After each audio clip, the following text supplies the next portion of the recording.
Olá, bom dia para você. Hoje eu tenho uma novidade muito grande. Eu sei que você tem nos ajudado a orar pelas pessoas que estão no campo, aqueles que saíram para fazer um trabalho que é seu e que é meu. Só que agora você vai ter mais um motivo para orar. Vocês vão orar pelos estagiários que estão indo embora hoje. Eles estão prontos para o trabalho de Deus. E você vai me ajudar? Vai fazer funcionar? Vai fazer dar certo? Pela graça e pelo poder de Deus. Não antes sem orar, porque eu sei que eles não irão sem uma multidão de anjos. Quer orar junto comigo? Vamos orar então, vamos lá.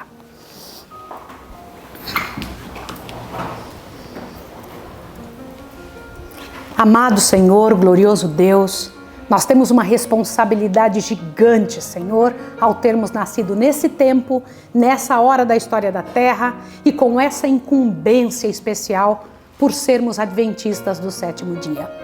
O mundo necessita do que o Senhor nos deu em abundância.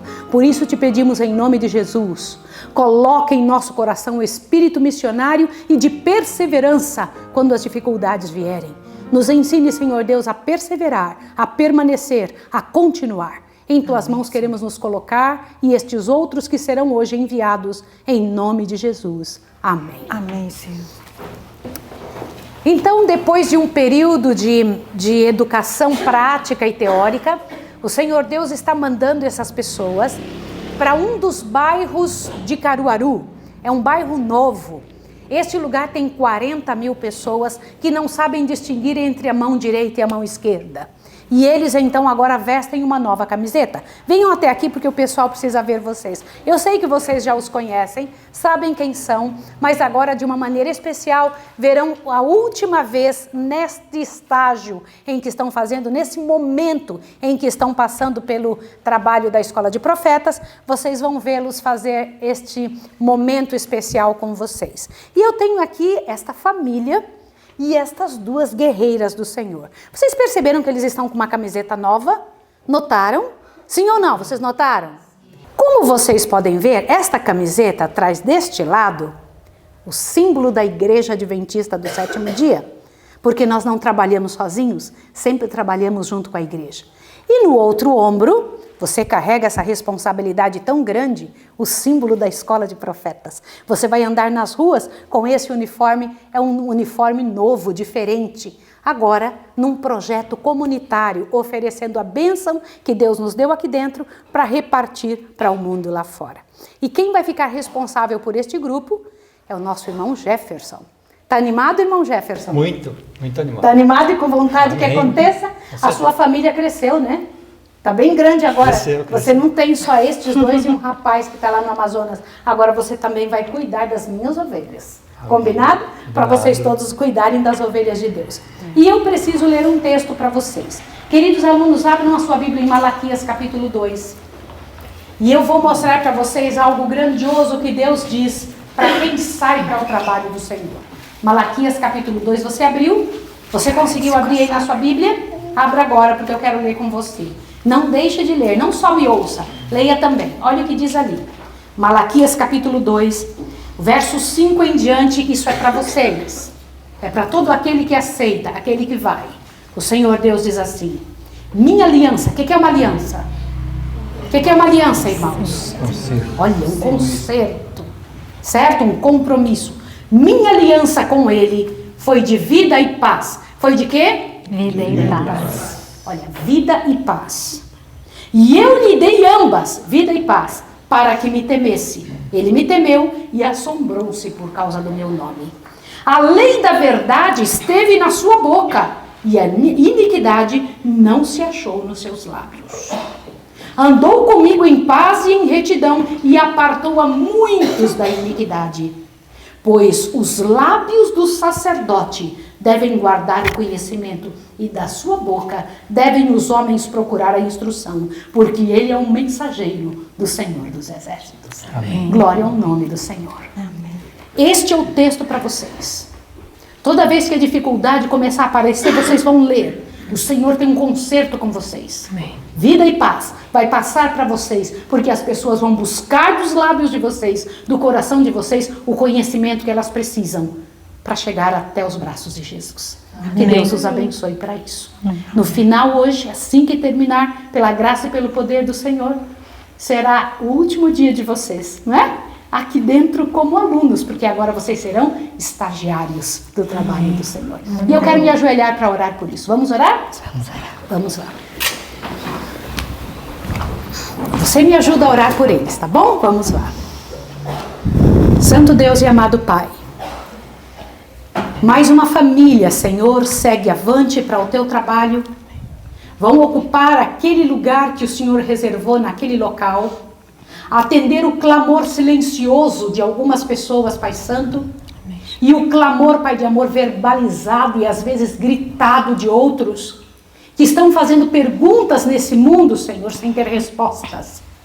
E eu queria, Pai de amor, apresentar estas pessoas como aqueles que respondem: eis-me aqui, envia-me a mim. Amém, Senhor, ali estão as pessoas, aqui estão os missionários, e eu peço a Ti, Senhor, que envies o Teu Espírito. Amém, Jesus, para que eles, pela Tua graça, pelo Teu poder, imbuídos pelo Teu poder, Amém, pelo Jesus, Teu amor, pela Tua unção, possam ser a diferença que aquele bairro precisa. Amém. Em nome do Senhor Jesus, o Redentor do Universo, e imitando-lhe o exemplo, é que eu os entrego em Tuas mãos. Amém, Senhor. Amém, Jesus. Amém, Senhor. Que Deus abençoe vocês. E que hoje vocês então façam esse início de trabalho junto ao povo. Deus Amém. abençoe vocês. Amém.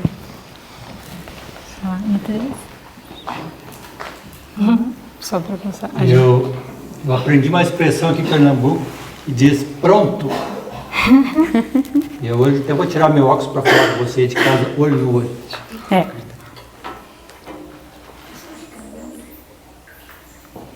Deus não chama os capacitados, mas capacita aqueles que chamam.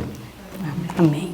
E assim como nós, você também é uma pessoa que Deus está chamando para esse exército. Então, tenha coragem, tenha fé e ânimo. E Deus vai te imbuir do seu Espírito Santo para ir adiante levando as boas novas de salvação. Amém. Amém. Então, hoje é o nosso último dia aqui como alunos da Escola de Profetas. Mas essa é a nossa casa, é a sua casa também. Mas nós vamos hoje, como alunos, termina a nossa etapa aqui, né? Agora, Sim. A partir de hoje, nós somos estagiários e nós também não estaremos mais no ano bíblico, né, não, Gris? Sim. Não estaremos mais no ano bíblico e agora tem outros amigos, tem outros irmãos, outros alunos que vocês já estão conhecendo, vocês aí de casa já estão conhecendo e eles vão ficar aqui com vocês, todas as manhãs estarão aqui. E agora nós voltaremos em alguns momentos, né? Outros momentos nós estaremos aqui. Mas então assim mesmo encerra-se hoje o nosso ano bíblico, o nosso último dia seria hoje, né? Sim. Nós nos acostumamos com vocês, mas vocês vão continuar aqui. E de vez em quando a gente vai aparecer. Não é, Aninha? Sim. Sim, foi um prazer ter vocês aqui conosco todos os dias. Alguns de vocês a gente conheceu pessoalmente, né? Vieram aqui na nossa casa, foi uma alegria muito grande. E nós iremos sentir saudade, mas a gente volta, né? Sim. A gente volta. Com certeza, vamos voltar. Muito bem, vai voltar também? Sim, eu vou voltar porque essa é a minha casa e é a sua casa também. Amém. Então, todos juntos agora, vamos louvar ao nosso Deus cantando o hino 343. Vamos batalhar.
Amém. Louvado seja Deus. Amém. E nós estamos saindo para quê também? Para essa batalhar. Para batalhar. É isso que nós vamos fazer. Nós vamos batalhar até Jesus voltar. Mas de é casa isso. em casa Isso. até Até a última casa. até Jesus voltar.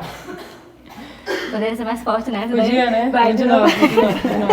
A senhora diz, então estamos indo para batalhar. Tá, E nós falamos. Então agora nós também, assim como nós cantamos, nós estamos indo batalhar. Nós vamos batalhar. E como que nós vamos batalhar? De casa em casa, até a última casa e até Jesus voltar. Amém. E a gente não vai desprotegido, a gente vai vestido com a armadura de Deus. A gente já decorou 39 versos durante esse ano e a gente vai com a palavra de Deus no nosso coração para nos proteger. E a gente começa um novo verso essa semana. A gente vai decorar João 15, versos 7 e 8. Vamos lá no 3? 1, 2, 3. João 15, 7 e 8. Se vós estiverdes em mim e as minhas palavras estiverem em vós, pedireis tudo o que quiserdes e vos será feito. Nisto é glorificado meu Pai, que deis muito fruto, e assim sereis meus discípulos. João 15, 7 e 8. João 15, 7 e 8. Se vós estiverdes em mim e as minhas palavras estiverem em vós, pedireis tudo o que quiserdes, e vos será feito. Nisto é glorificado meu Pai, que deis muito fruto, e assim sereis meus discípulos. João 15, 7 e 8. João 15, 7 e 8. Se vós estiverdes em mim e as minhas palavras estiverem em vós, pedireis tudo o que quiserdes, e vos será feito. Nisto é glorificado meu Pai, que deis muito fruto, e assim sereis meus discípulos. João 15, 7 e 8. Amém. E vamos dar muito pouco fruto? Ou muito? Não, muito fruto para a honra e glória do nosso Deus. Amém. Que você possa ficar com o estudo da palavra de Deus nesta manhã. Que Deus seja louvado pela sua vida e que você possa frutificar para a glória de Deus. Amém. Que Deus abençoe vocês e até a próxima. Até logo. Até mais. Dá tchau, beijo. Tchau, até logo. Bom dia. Bom dia, irmãos queridos que estão nos ouvindo, envolvidos conosco nesse momento especial, não só da história da Terra, mas principalmente no momento especial do ano bíblico, onde o Senhor Deus mostrou com clareza a maneira como Ele trabalha para chamar seus filhos, a maneira como Ele é capaz de agir em cima das histórias de vidas destas pessoas. Abra sua Bíblia no Salmo 109 e vamos observar algumas coisas interessantes deste Salmo. E hoje eu quero fazer um desafio para você que está em casa, para os meus alunos que estão aqui, os detox, os amigos, dessa parte importante do Salmo 109. Antes disso, porém, feliz sábado para você. Feliz sábado. Que Deus abençoe, que Deus fortaleça e que este seja um dia especial na sua vida de cura e de restauração. Se o Senhor Deus te repreender, se o Senhor Deus tentar fazer transformações na sua vida, aceite com amor. Por quê? Repreenda um sábio e ele se tornará mais sábio ainda. Repreenda o tolo e ele se tornará seu inimigo. Isso é coisa tremenda, né? E nós temos que pensar sobre isso pela graça e poder de Deus. Agora, falando sobre inimigos, você teria coragem de pedir a Deus o que está escrito no Salmo 109? Teria coragem? Pense sobre isso. Qual de nós já fez esse tipo de oração perante Deus? Quantos de vocês leram e compreenderam a seriedade do que está no Salmo 109. O Salmo 109 vem Davi aqui dizendo que ele está magro de jejuar, magro de orar, magro de buscar Deus por causa da perseguição do povo que usava a língua para falar mal dele, que perseguia ele, que corria atrás dele. Aí ele vira para Deus e diz assim, do verso 6 em diante, olha bem. Suscita contra eles um ímpio, um acusador que esteja à sua direita. Quando for julgado, saia condenado, e em pecado se lhe torne a sua oração.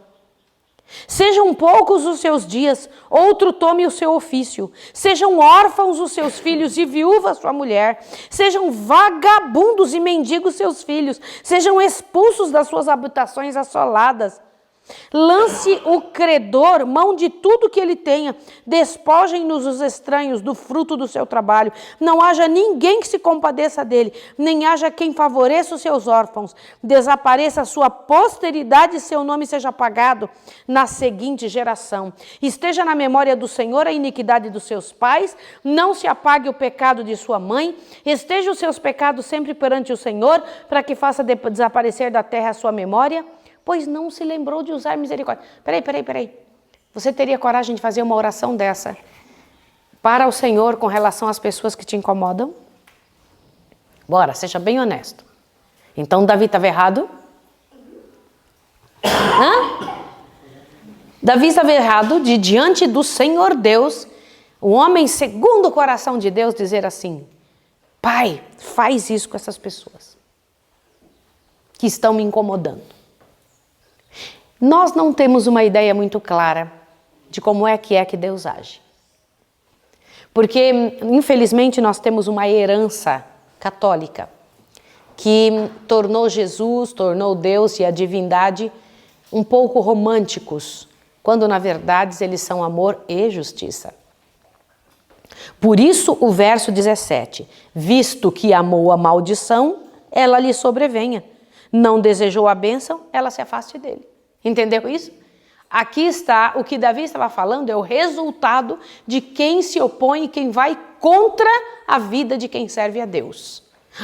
Olha o que teria acontecido com Saulo, se não tivesse se arrependido. Isso que está escrito aqui é o resultado da vida de quem persegue o povo de Deus, de quem persegue aqueles que se... Cuidado! Quando você estiver correndo atrás de uma pessoa, você não sabe, você pode estar correndo contra Jesus. Você pode estar contra o Senhor dos Exércitos, não é contra uma pessoa simplesmente. Quando recalcitramos contra os aguilhões, o que é isso? O que você acha que queria dizer esta frase? Agora, o Salmo 110 é uma gracinha, né? Ai, como o Salmo 110 é lindo, porque é uma descrição de Jesus. É uma descrição do Filho de Deus, né? Ali dizendo, disse o Senhor ao meu Senhor. Olha que lindo que Davi está falando. O Pai disse para Jesus, disse o Senhor ao meu Senhor. Assenta-te à minha direita, até que eu ponha os teus inimigos debaixo dos teus pés. Interessante, né? Engraçado, até o céu tem inimigos. Jesus tem inimigos. Sim ou não? Eu não quero ser inimiga de Deus. O Senhor enviará de Sião o cetro da tua fortaleza e dominarás no meio dos teus inimigos. Eu quando leio o Salmo 110, eu acho o Salmo 110 muito especial, porque é uma promessa da vitória de Jesus e da ação de Jesus após o pecado ter terminado, julgarás as nações com firmeza e então reinarás para sempre. É um negócio do outro mundo, né? É realmente a respeito de Jesus que se fala aqui. E quando eu paro para ler e escutar a respeito do Salmo 110, eu penso como a vitória de Jesus será grandiosa, né? Quando Ele quer, Ele faz a coisa acontecer. Irmãos, quem foi Saulo? Quem foi ele? Atos, abre a sua Bíblia, por favor, Atos 9, para que você veja a seriedade do que então é ali exposto, né? E eu fico imaginando depois Saulo lendo sobre isso, não é? Interessante. Gente, alguma vez vocês já pararam para pensar, como vai ser durante o tempo em que estivermos lá no céu, durante o milênio, e vendo e entendendo as vidas e estudando sobre as vidas, né? E vendo a responsabilidade e a influência que causamos na vida das pessoas. Como deve ser para Saulo ler e ouvir e saber a respeito destas coisas sobre si mesmo. Porque Lucas só escreveu isso aqui porque Saulo contou. Sim ou não? Obviamente. Imagina, lá vinha ele em direção ao lugar onde a igreja começou a crescer muito. Estava indo para Damasco. Saulo, que tinha em algum momento se desestabilizado na sua fúria contra aquela seita dos cristãos, ele tinha se desestabilizado porque ele viu muita sinceridade em Estevão, mas aí ele foi conversar com a liderança e aí voltou aquela estoicidade dele, era um homem estoico. Vocês sabem, né, que ele era romano de nascimento, mas ele era todo descendente da família dos judeus, era benjamita, não era? Por ascendência. E judeu dos judeus, fariseu pela lei, cuidador que só ele. Bom, ele era perfeito em tudo que fazia. Eu fico imaginando como deve ter sido viver ao lado dele. E porque ele era membro do Sinédrio, ele deve ter sido casado. Não podia ser membro do Sinédrio sem ser casado. E ele era membro do Sinédrio. E depois a Bíblia fica calada a respeito dele. Engraçado que eu vi um comentário sobre isso, quando uma pessoa que leu errado a Bíblia disse assim que, olha aqui a prova de que Paulo era casado. Ele disse assim, manda trazer a minha túnica quando você vier. Mandando um recado, mas na verdade era a túnica. Manda trazer a minha túnica. Que interessante. Irmãos, como é sério saber ler direito, né? O que você está lendo. Mas também saber entender direito o que Deus está fazendo. Até Saulo, né, o grande erudito, não estava entendendo bem o que Deus estava querendo dizer. E precisa muita comunhão. E ele então estava se dirigindo, como diz aqui em Atos 9, em direção a Damasco. Vamos ver? Olha lá. Verso 1.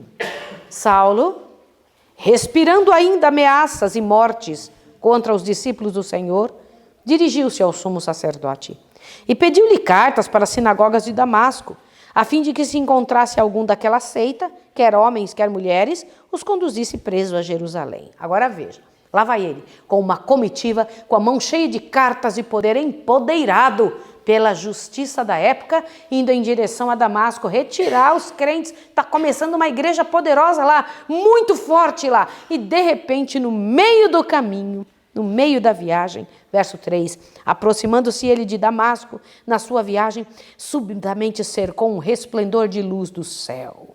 E caindo por terra, ouviu uma voz que dizia, Saulo, Saulo, por que me persegues? Irmãos, deixa eu contar uma coisa. Quem era Saulo? Um dos homens mais preparados da nação. Não havia ninguém igual a ele. E ele era tão sincero no erro que estava cometendo, que nenhum ser humano conseguiria convencê-lo do contrário. O próprio Senhor Jesus teve que sair do céu para falar com ele. Nenhum anjo teria mudado a cabeça de Saulo. Nenhum anjo. O próprio Senhor Jesus veio e falou com ele uma das maiores verdades da Bíblia. Saulo não estava perseguindo pessoas simplesmente. Estava perseguindo a quem?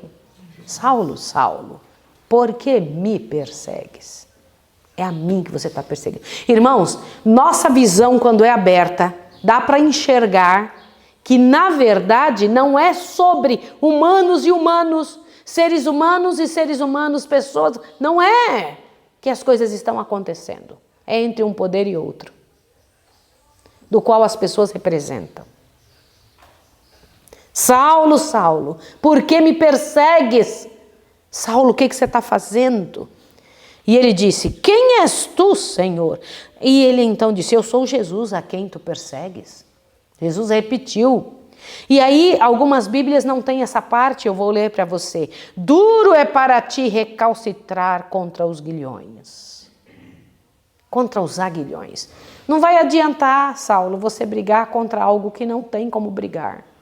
Eu vou ter que ser muito firme com você, meu filho. Ou você muda agora, Ou você transforma essa situação, ou você quebra esse coração, era isso que Jesus estava dizendo. Ou você permite, ou você vai perder essa batalha, é contra mim que você está lutando. Não tem outro jeito. Dura coisa para ti é recalcitrar contra os aguilhões. Foi isso que Deus estava dizendo para ele, e continuou assim, ó. E ele, tremendo e atônito, disse: Senhor, que queres que eu faça? E disse o Senhor: agora levanta-te, entra na cidade, e lá eu vou te dizer o que você tem que fazer. Olhe bem, Deus não disse na hora. Acostume-se com uma coisa, Deus nunca diz na hora. Ele vai dizendo aos poucos. Toma aqui, essa é a parte que você vai andar agora. Agora você vai ter que ir de a pé até aqui. Pode ser que eu te dê uma bicicleta para você ir daqui para frente. Mas daqui em diante eu não vou te dizer o que é agora. Depois eu te digo.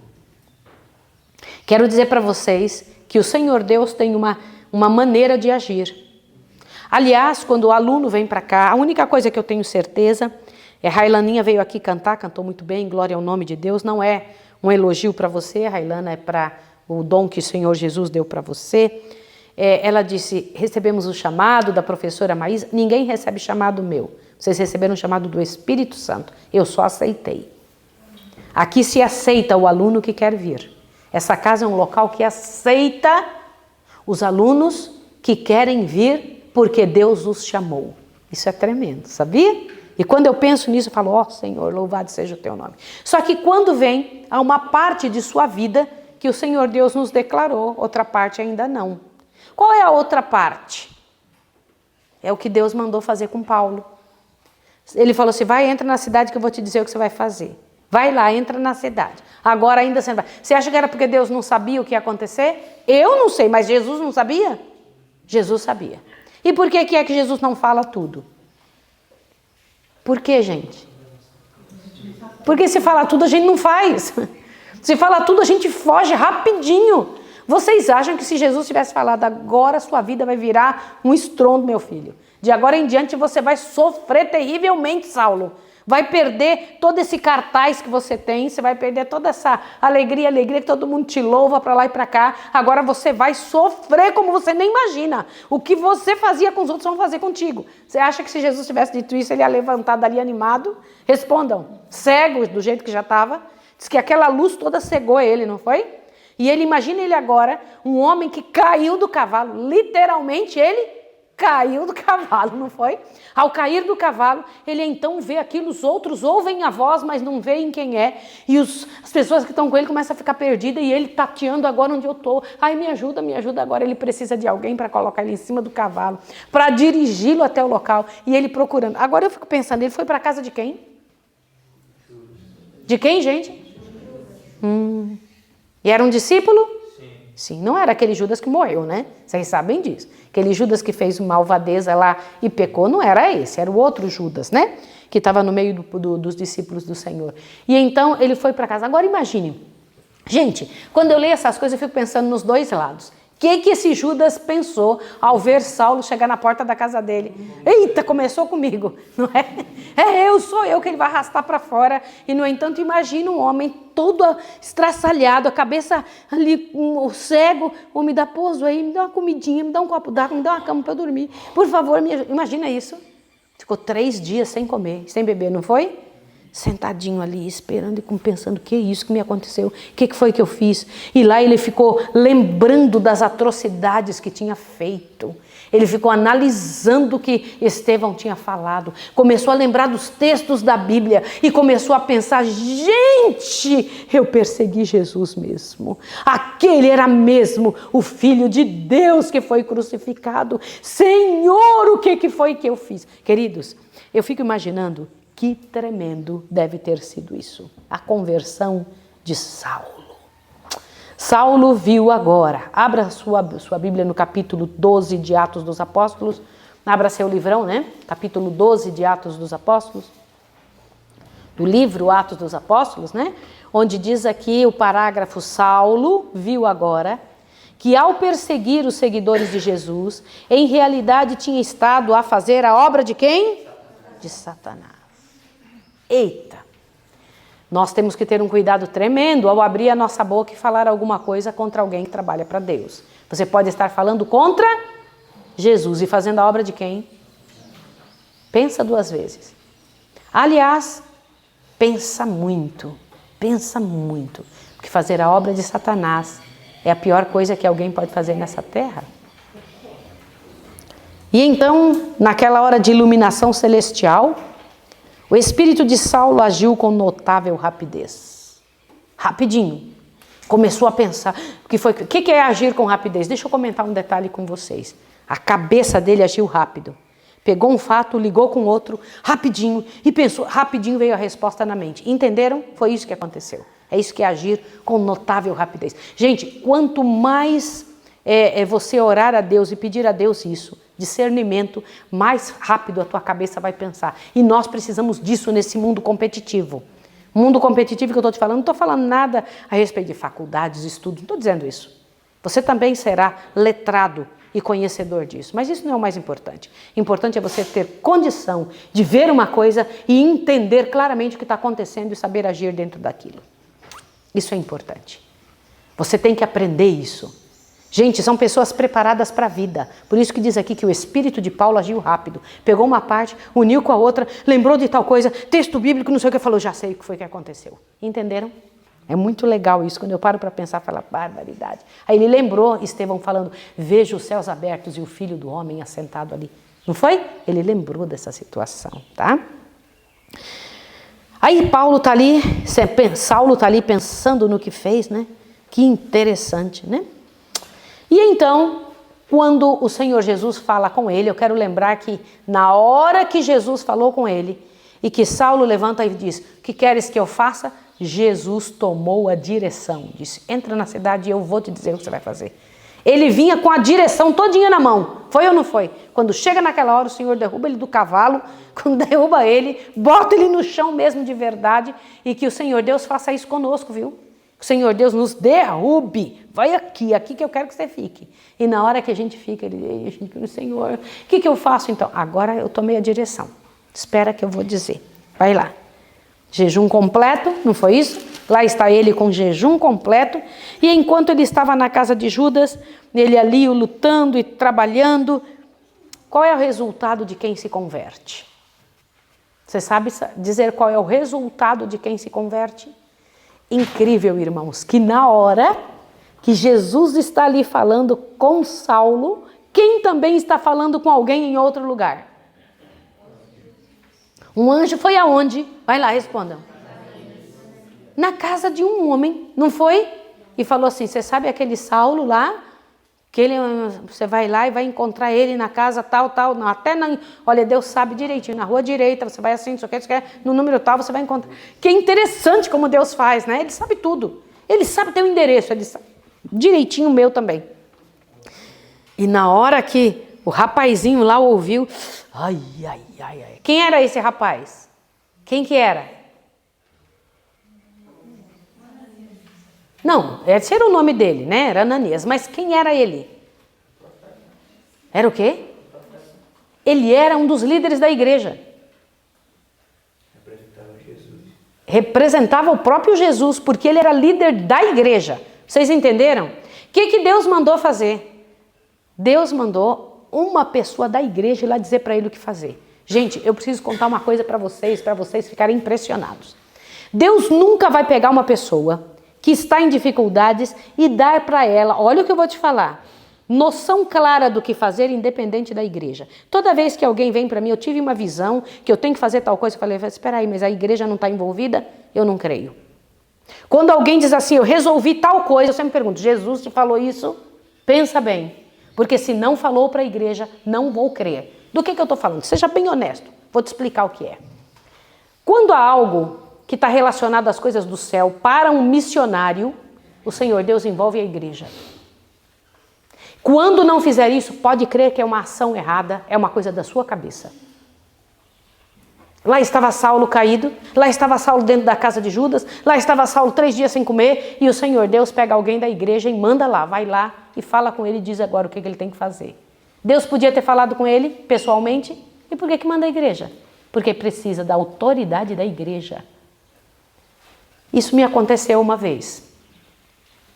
Quando começaram a falar muito mal de mim, para lá e para cá.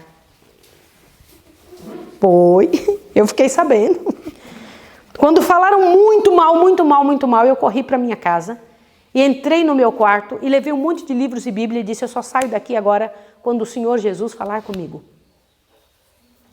E eu vou perguntar ao Senhor, Senhor, por que as portas estão se fechando? Portas fechando, ou eu estou errada, ou alguma coisa está errada.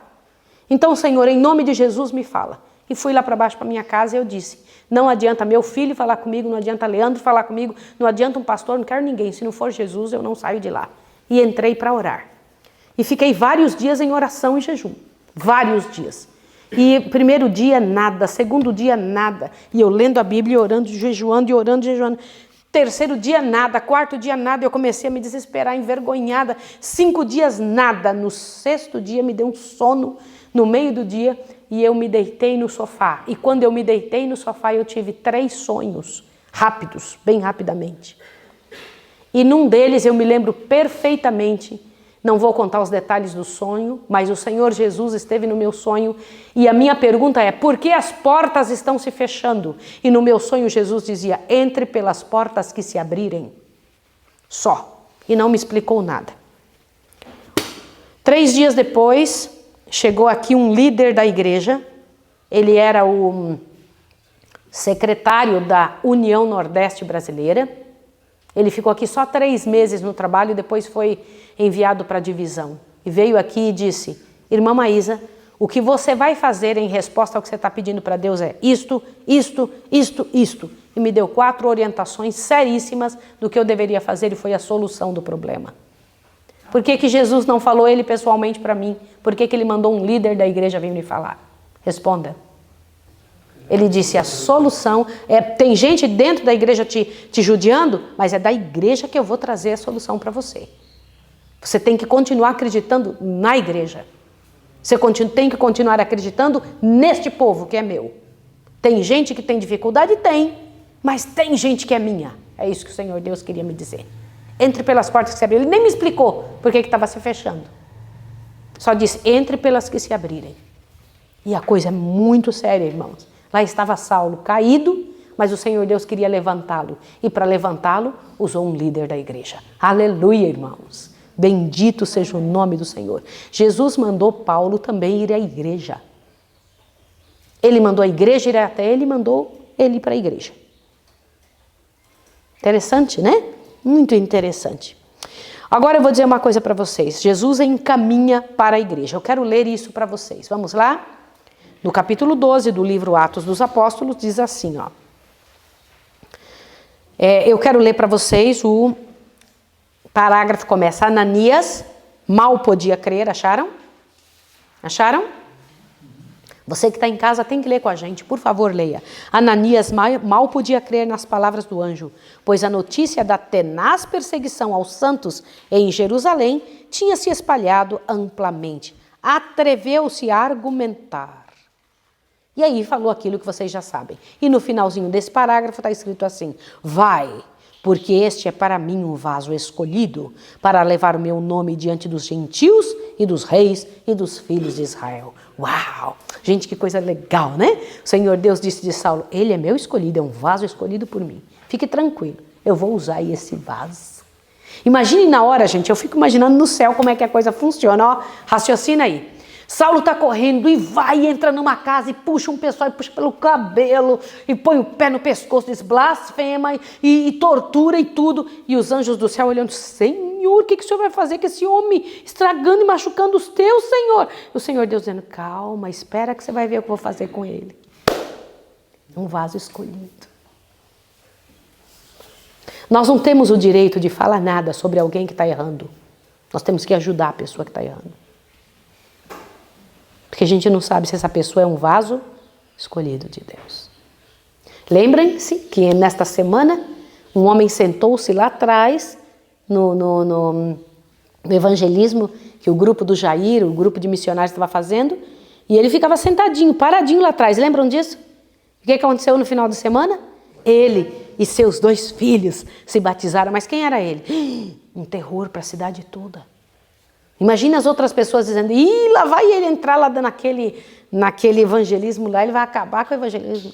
Não, o Senhor Deus sabe. Meu vaso escolhido, meu vaso. Continua. Olha lá, agora vocês vão ver, né? O Ananias foi até lá e ainda batizou Saulo, não foi? Batizou Saulo, né?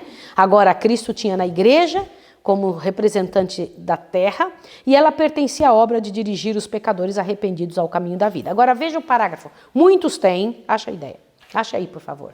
Muitos têm, acharam? Muitos têm a ideia de que são responsáveis somente a Cristo pela luz e experiência que possuem, independente de seus reconhecidos seguidores na terra. Está ouvindo isso aqui? Não tem que falar nada com o pastor ou com ninguém. Já viram isso? Já ouviram essa conversa? Essa conversa é muito perigosa. Olha o que diz aqui. Jesus é o amigo dos pecadores e seu coração se confrange por seu infortúnio. Ele possui todo o poder, tanto no céu e na terra, mas respeita os meios por ele ordenados para o esclarecimento e salvação das pessoas. Dirige os pecadores para onde? Para a igreja, por ele feita instrumento de luz para o mundo. Aleluia, senhores. Pensem em uma coisa, Deus nunca age diferente. O jeito de Deus agir desde o início do mundo até o final será o mesmo. Esse é o método. Você não pode ficar tão chateado com uma pessoa a ponto de achar que seja, para mim, pastor erra igual ao ser humano. Eu não posso ter a mente católica achando que os pastores são infalíveis. Eles não são seres humanos igual a mim. Eu tenho que ter cuidado e misericórdia com eles, como eu espero que Deus tenha comigo. Sim ou não? Eles erram. Agora, que eles são meus líderes, pronto. Ponto final. Sim ou não? São. Sim ou não? Sim. Avante. Quando em meio ao seu erro, gente, essa parte aqui eu achei a mais importante da lição, tá? Quando em meio ao seu erro, é o último parágrafo, e cego preconceito, Saulo recebeu uma revelação de Cristo, a quem estava perseguindo, foi ele colocado em comunicação direta com a igreja, a qual é a luz do mundo. Nesse caso, Ananias representava quem? A Cristo sobre a terra. Olha, como representante também os ministros de Cristo sobre a terra, os quais são indicados para agir em seu lugar. Gente, que cuidado que nós devemos ter. No lugar de Cristo, Ananias tocou os olhos de Saulo para que ele recobrasse a visão. Em lugar de Cristo, colocou suas mãos sobre ele, e enquanto orava em nome de Cristo, Saulo recebeu o Espírito Santo. Tudo foi feito no nome e pela autoridade de Cristo. Cristo é a fonte e a igreja o canal de comunicação. Que isso nos sirva de uma grande e tremenda lição. E agora, daqui para frente, nós teremos a alegria de entender a profunda, grandiosa e poderosa ação do Espírito Santo na vida de Saulo. Não é as atitudes de Saulo, porque as atitudes de Saulo, irmãos, era aquela de perseguir pessoas. Aquelas eram atitudes dele. Agora, as atitudes que vamos ver daqui para frente são do Espírito Santo em cima de um vaso que ele usa. Tá bom? O que acontece com alguém que é pecador, miserável, cheio de defeito e deixa Deus trabalhar? Aí a gente vê maravilhas acontecendo na terra, tá bom? Nós vamos agora agradecer ao Senhor e pedir a Deus que Deus nos ajude e nos ensine como agir e como nos entregarmos da forma como Saulo se entregou. Vamos lá, vamos orar. Amado Senhor, glorioso Deus, que tremenda história, Senhor, que poderosa história, porque conta que nosso irmão, Saulo, ele foi tirado, Senhor Deus, como um tição tirado do fogo, para ser colocado, Senhor Deus, junto à igreja, para trazer, Pai Santo, aqueles que o Senhor ia acrescentando à igreja. Louvado seja o Teu nome. Faça isso conosco também, Senhor. Que venhamos entender a Tua vontade, que não precise cair no chão, mas se for preciso, Senhor, nos derrube, Senhor. Se for preciso uma cegueira, nos coloque essa cegueira para terminar a cegueira que o diabo coloca. Eu rogo a Ti, em nome de Jesus, que abençoe essa pessoa que está em casa, que a Tua força, que Teu poder, que a Tua misericórdia acompanhe essas pessoas, que em nome de Jesus haja conversão completa, Senhor, para trabalhar por Tua igreja nesse final de tempo. Em nome de Jesus. Amém, Senhor. Amém. Amém. Que o Senhor Deus abençoe você e até amanhã. Um abraço e Deus te fortaleça. Tchau, tchau.